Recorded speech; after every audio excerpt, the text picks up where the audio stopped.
Good morning po mga kapatid. Ang Ebanghelyo ngayon ay pinakaimportante sa buhay natin bilang isang Katoliko o bilang isang tao. Siguro kala nating tayo ay sumusunod ang utos ng Panginoon. Katulad yung isang kabataan ngayon, sabi niya, aling-alin po.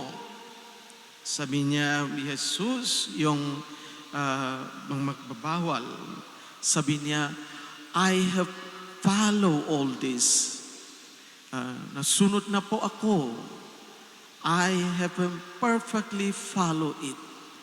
Pero sabi ni Jesus, okay, ngayon balik sa bahay mo, ipinabilihan yung ari-arian mo at ipahamahagi sa mga duka ang pinagbilihan.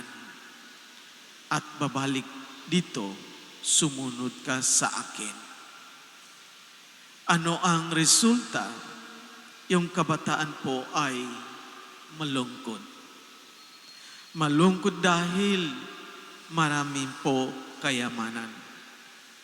Kasi gusto niya sumunod lang utos ng Panginoon, pero ayaw mga share ang ano ang meron niya. So mga kapatid, it is not enough to follow the commandments of God, kundi put into action.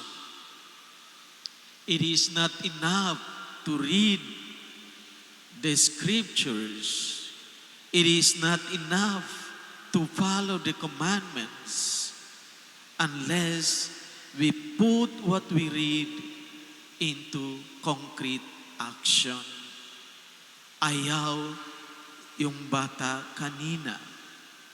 Gusto niya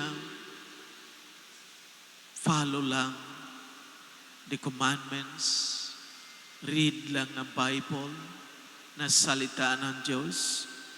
Pero Jesus asked him to sell and give to the poor. Not only that, come back and follow me. Mga kapatid, yung po very difficult para sa ating lahat.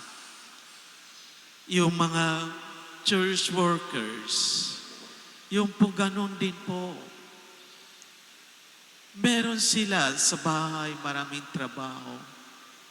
Meron sila may commitments sa pamilya, sa trabaho, pero they give their time to serve the church. Kung sila ay katulad yung kabataan kanina, ay okay lang. Linggo-linggo ako punta sa simbahan. I just complete my obligation bilang isang Katoliko. Pero hindi. More than just fulfill our obligation. They give their times, their energy, even their resources to follow the church, follow Christ. So ganun po mga kapatid, hindi lamang yung misa lang tapos na, hindi po. Give more. Give more. Give your time. Give your energy para kabutihan ng simbahan at mga kapatid natin mangkailangan. Pero katulad yung isang bata kanina, malungkot. Gusto niya masimba-simba lang. Ayaw man ang commitment sa simbahan. Ayaw ma-commitment sa mission ng simbahan. Ayaw na commitment sa mission ni Jesus. Gusto niya masimba-simba lang.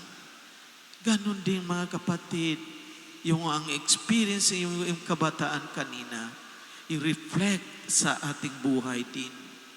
Pero si Jesus ask more, deeper, and mas maluwag pa. Hindi lang simba-simba lang. Sabi niya yung kabataan kanina, aling-aling po.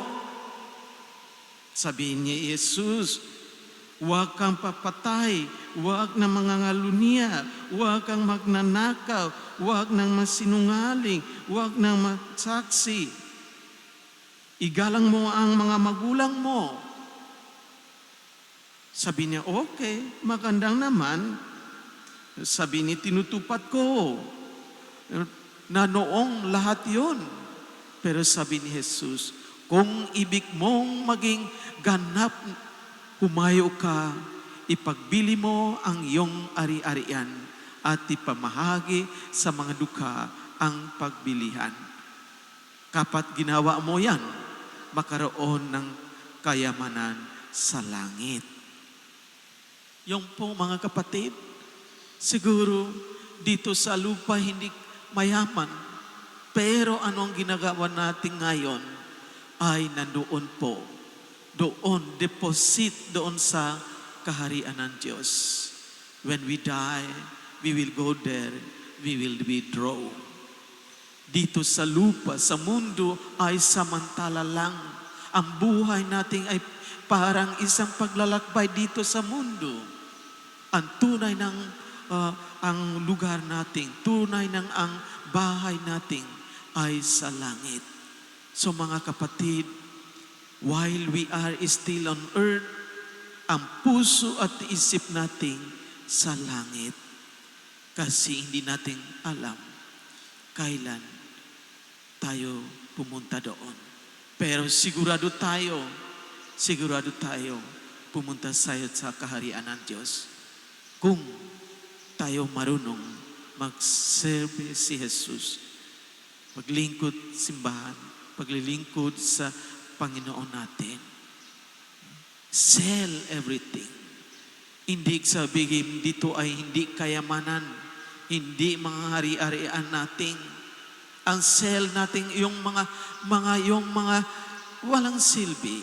Yung panahon mo, ang enerhiya mo, ang commitment ay ibang-ibang sa labas. You sell it and give to simbahan. Give to the Lord. Dito po ang focus ko. Dito po ang trabaho ko. Lilingkod sa Panginoon natin dito. So mga kapatid, hindi lamang magsimba-simba lang tapos na. Pero higit pa, we can give our life mas maraming paraan. We can give our time, our energy, our resources for the mission of the church, for the mission of Jesus. Amen.